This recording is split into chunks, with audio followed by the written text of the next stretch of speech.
کہیں جگہ نہیں ملی اتنی بڑی مسجد، وہ سیکھا ہی نہیں تھا۔ اس مغربی دنیا نے سب کچھ چھین لیا، کچھ باقی نہیں رکھا، کچھ ایک رسم باقی رکھا۔ اب اذان اقامت نہیں ہوگی لیکن نماز ہو رہی ہے، نماز جنازہ، لیکن یہ عجیب نماز ہے جسے جنازہ کہتے ہیں، وہ عجیب نماز ہے صاحب، نہ اس میں رکوع ہے نہ سجدہ، رکوع سجدہ بھی نہیں، صرف قیام ہے۔ اس نماز میں جس میں آپ ہیں، پنج وقتہ نماز، پہلی صف کا درجہ بہت اونچا ہے۔ اے بھیا کنارے پڑھو نماز، کہہ رہا ہوں پھر بھی سن نہیں رہے ہو، اتنی بڑی مسجد کے کنارے پڑھ لو، سامنے آ کے نیت مانتے ہیں کہ آپ مجھے بھی دیکھ لیجیے۔ پتہ نہیں کیا سکھایا جا رہا ہو، کیا بتایا جا رہا ہے، مجھے معلوم نہیں ہوئی کیا سیکھ رہے ہیں، بہت کچھ عرض کر رہا تھا۔ پنج وقتہ نماز میں پہلی صف کا درجہ زیادہ ہے، یہ نہیں سمجھنا کہ جو پہلی صف والوں کو ملتا دوسری کو ملنے ہو، وہ پہلی صف میں جو امام سے جتنا زیادہ قریب ہے اس کا درجہ زیادہ ہے، براہ راست وہ امام سے فیصلے رہا ہے۔ یہ پنج وقتہ نماز کا معاملہ ہے، لیکن نماز میں جانتے ہو آخری صف بہتر ہے، جو بالکل آخر میں کھڑا ہوا ہے، یہ الگ شان ہے نماز کی، اس کی آخری صف بہتر ہے۔ اس میں اگر آپ آخری میں پہنچے تو کمزور صف میں پہنچے، آپ آ گئے صف میں لیکن کمزور صف میں آئے، لیکن نماز جنازہ میں جو آخری صف ہے وہ درجہ رکھتے ہیں، اس لیے کہ وہ دعا ہے، اصل میں وہ ہے دعائے جنازہ، نام ہے اس کا صلاۃ الجنازہ۔ صلاۃ کے معنی بھی دعا ہی ہے، اور دعا جو ہے عبادت کی اصل ہے، الدعاء مخ العبادہ، اصل ہے، تو اس کی آخری صف۔ لیکن اس نماز میں بھی یہ مردوں کی پہلی صف بہتر ہے، اگر عورتیں بھی ہوں تو پھر یہ قانون پہ لگائیں گے کہ ہم تو اسماعیل ابھی میں سن کے آئے تھے پہلی بڑھیا ہوتی ہے، اب کیا کریں؟ کوئی پوچھ لے کہ اگر عورتیں بھی ہوں تو کیا کرو گے، کیا کہو گے؟ تو آپ کی بولتی اسے بند کرے گا، وہ کچھ نہیں سیکھ کے آپ آئے، کچھ نہیں سیکھا۔ عورتوں کی آخری صف بہتر اس نماز میں بھی۔ کنارے پڑھیے بابا، کنارے پڑھیے، بڑی مسجد ہے ادھر ادھر کنارے سنت پڑھے، پیچھے سہن میں جا کے پڑھیے، بڑے کو کچھ معلوم نہیں ہے، کچھ نہیں سیکھا ہے، صفر ہے بالکل، کچھ نہیں معلوم۔ عرض کر رہا تھا کہ مردوں کے لیے ہے کہ مردوں کی پہلی جو ہے صف بہتر، خیر صفوف الرجال اولها وشرها آخرها، وخیر صفوف النساء آخرها وشرها اولها۔ عورتیں اگر آئیں تو ان کی آخری صف بہتر ہوگی، اور پہلی صف بری ہوگی، وہ پہلے مردوں سے مل کے نکلی۔ اب یہاں ایجوکیشن بھی مرد عورت نے ایک ساتھ کر دیا ہے، یعنی ہماری تہذیب کو مٹانے کے لیے دنیا نے کیا کچھ نہیں کیا ہے، اور ہم آپ بن کے کر کے ان کے پیچھے چلے بھی جا رہے ہیں۔ یہ ہماری تہذیب کو مٹانا تھا، اور جتنے پردے میں نماز پڑھے گی اس کی نماز اتنا ہی منعقد ہو جائے گی۔ اگر وہ صحن میں پڑھتی ہے تو اس سے اچھا ہے کہ برآمدے میں پڑھے، برآمدے میں پڑھتی ہے تو اس سے اچھا ہے کہ کوٹری میں پڑھے، بیڈ روم میں پڑھتی ہے ایک گوشے میں جہاں چھپنا زیادہ ہو وہاں پڑھے، ثواب پڑ جائے گا۔ عورت جتنا چھپے گی ثواب پڑے گا، مرد جتنا ظاہر ہوگا ثواب پڑے گا۔ مردوں کو ظاہر ہونا، اب عورتوں کو ظاہر کر رہے ہیں۔ آج کل ہمارے ہاں شادی بیاہ میں دیکھ رہے ہو کہ کیا کچھ ہو رہا ہے، تو کیا تصویر ہے، بابا وہ چشمہ نکال کر تیاری کر رہے ہیں، ہمارے سیاح کے سامنے ہماری پڑھ لو آگے، کچھ نہیں سنتے نہیں سمجھتے کہ کچھ بولا جا رہا ہے، کچھ ہو رہا ہے، ابھی تقریر ہو رہی ہے، وہ دوسرے کے لیے ہو رہی ہے، ہمارے لیے تھوڑی ہو رہی ہے، اس لیے کچھ نہیں آتا ہی۔ انہوں نے سمجھا کہ یہ تو ایک مشق ہے علماء کی جمعہ کے دن۔ تو عرض کر رہا تھا کہ مردوں کی پہلی صف جو ہے بیسٹ ہے، پنج وقتہ نماز۔ حضور فرماتے ہیں خیر صفوف الرجال اولها وشرها آخرها، اور بری صف پچھلی صف، سب سے پیچھے نماز میں رہے، اللہ کی بارگاہ میں حاضری میں آپ پیچھے کیسے رہ گئے؟ لیکن عورتیں اگر ہوں تو خیر صفوف الرجال آخرها وشرها اولها، عورتیں ہوں تو ان کی بہتر صف آخر والی ہے، پہلی صف جو مردوں سے ملی ہوئی ہے وہ کمزور صف ہے، بری صف، بہت الگ کرنے کی کوشش کی۔ اسی لیے حضور نے جب خواتین کو حج کرا دیا تھا، سب کو کرا دیا، اس کے بعد جانتے ہو جو جملہ فرمایا تھا، اسی میں آئین و دستور چھپا ہوا اسلام کا۔ حضور کی بولی تو آئین و دستور ہے، قانون بن جاتی ہے۔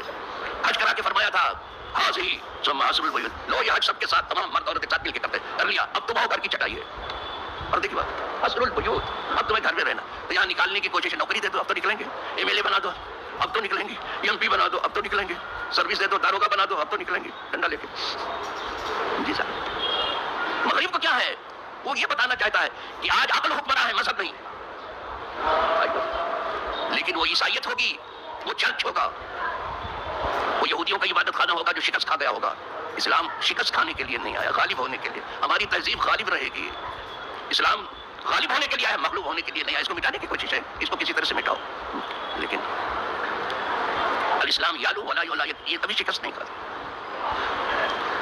رہے گی۔ ہم بھول گئے ہیں اپنا سبق، اپنی راہ بھول گئے ہیں، بھٹک گئے ہیں، سمجھ گئے، اور بہت کم سمجھانے کے لیے گفتگو بہت کم ہو رہی ہے، وقت نکالنے کے لیے، گزارنے کے لیے، وقت گزاری کے لیے گفتگو بہت ہو رہی ہے، تقریر کے لیے تقریر بہت ہو رہی ہے، لیکن تقریر برائے تفہیم سمجھانے کے لیے بہت کم ہو رہی ہے. ایسا نہیں کہ نہیں ہو رہی. سمجھو اپنا دین. یہ حضور کیا چاہتے ہیں. اسی لیے حضور نے منع نہیں کیا. فاروق اعظم بار بار کہتے تھے حضور پہلے یہ ازواج مطہرات کو پردے کا حکم دیجیے, نہیں دیا, نکلتے تھے. لیکن جب حضور نے نہیں دیا تو آسمان سے حکم اترا. جب اللہ کو تو فرض ہو گیا, پردہ فرض ہوا, وقرن فی بیوتکن, اپنے گھروں میں ٹھہری رہو. وہ گھروں کی حفاظت کرنے والی ہیں, وہ ہوم منسٹر ہیں. گھر کو وہ جنت بنا کے چھوڑ دیتی ہیں. 10 مرد مل کے کریں تو وہ نہیں کر سکتے جو ایک عورت کرتی ہے. 10 مرد, بلکہ 100 مرد نہیں کر سکتے. وہ گھر کرتے ہیں. اور مردوں سے کہا تم باہر نکل کر کے کام بانٹا گیا ہے. مردوں سے کہا تم فورن منسٹر ہو, باہر کے ہو, باہر رہو. اب مرد گھر میں بیٹھا ہے, عورتیں باہر ہے. اب الٹا ہی کیا ڈالا ہے سب. مذہبی عورتیں کرتی ہے, اسکول میں بیٹھتی ہے, آتی جاتی بھی ہے, سب الٹا ہی کرتا ہے. جب گنگا الٹی ہو گئی تو نتیجہ بھی الٹا ہو گیا. جو سغرا اور کبرا بدل گیا, حد اوسط گر گیا, تو نتیجہ پھر کیا نکلے گا؟ یہی نکلے گا. نتیجہ الٹا کر دیا. مرد گھر میں بیٹھا ہے, سیٹ ٹاکا گھر میں بیٹھا ہے, عورت بازار میں. اور سیٹ, یہ سیٹ ہے کہ پیٹ ہے؟ یہ کون ہے؟ سرکار خود بازار میں جائے, بازار کی نگرانی کرے کہ ٹھیک چل رہا ہے یا نہیں چل رہا ہے. کسی کے ساتھ زیادتی تو نہیں ہو رہی ہے, بلکہ لوگ یہ کیسے نبی ہے کہ بازار میں آتے ہیں. جیسے آپ کسی مولانا کو دیکھتے ہیں, بولتے ہیں کیسے مولانا تھیلا لے کے بازار میں گھوم رہے ہو. ارے تم کیا سمجھو کہ یہ حضور کی سنت ہے؟ یہ قرآن میں آیا ہے, ما جاء الرسول یاکل الطعام. یہ کیسے رسول ہے کہ کھانا کھاتے ہیں؟ وہ یمشی فی الاسواق, بازاروں میں چلتے ہیں. حضور بازار میں چلتے تھے. یہ سنت کا پتہ ہوگی. بازار میں حضور خود چلتے تھے. بہت کم مرد ہوں گے جو بازار میں ہوتے. بازار آج مینا بازاروں کے شرم آتی ہے کہ عورتوں کے بیچ میں کہاں کھڑے ہوئے. بس اپنی اصلاح کر لو. بہت خوش فہمی میں آپ ہو کہ آپ کر رہے ہو. دین کی چند چیزیں رہ گئی جو آج عمل میں ہے, باقی اب 9 حصہ غائب ہے. بالکل دین کا 9 حصہ غائب کر دیا ہے آپ نے, پتہ نہیں. اور خوش فہمی ہے کہ ہم بڑے پرہیزگار بنے روٹی کا. چلو ابھی تک جہاں پہنچ تو گیا تھا وہاں تک حافظون تک, لیکن بیان نہیں کر سکا. حفاظت کے اوپر گفتگو انشاءاللہ, کہ نماز کی حفاظت کیسے ہوتی ہے اس پر گفتگو زندہ رہتا انشاءاللہ آنے والی جمعہ. وآخر دعوانا الحمدللہ رب العالمین. السلام علیکم ورحمۃ اللہ وبرکاتہ.